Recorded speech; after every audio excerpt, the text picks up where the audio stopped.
Жігіттер, шынында да қазір қыздарға қырсыққандай маған ешкімнің ақылы керек емес деген бір кер тарту тек өзімізге зиян, өмірімізді қолдан ауырлату ғой. Дамуға, тұлғалық өсуге, қарым-қатынас, коммуникация туралы білімдерге мән бермейтін жігіттер ендігі ешқандай да трендте емес. Осыған дейін тренингтер мен даму курстарының бір неше атасын өтіп алған қыз келіншектердің де негізгі уәжі осы: жігіттер тұлғалық тұрғыдан дамымай жатыр.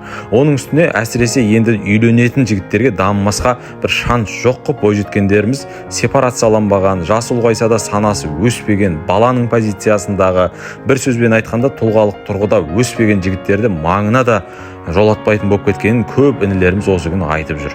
Идеал жігіт кітабында мен тез байып кететін инструменттерді емес, байлық шынымен бақыт әкелетіндей тұлғалықтың фундаментін, жігіттердің шын жетістікке жетуін жеңілдететін қажетсіз қағидалардан арылуды, коммуникация инструменттерін беруге тырыстым. Нағыз жігіттің өзі бақытты болса ғана ол жарын да, балаларын да бақыт ете алады. Солай жігіттер.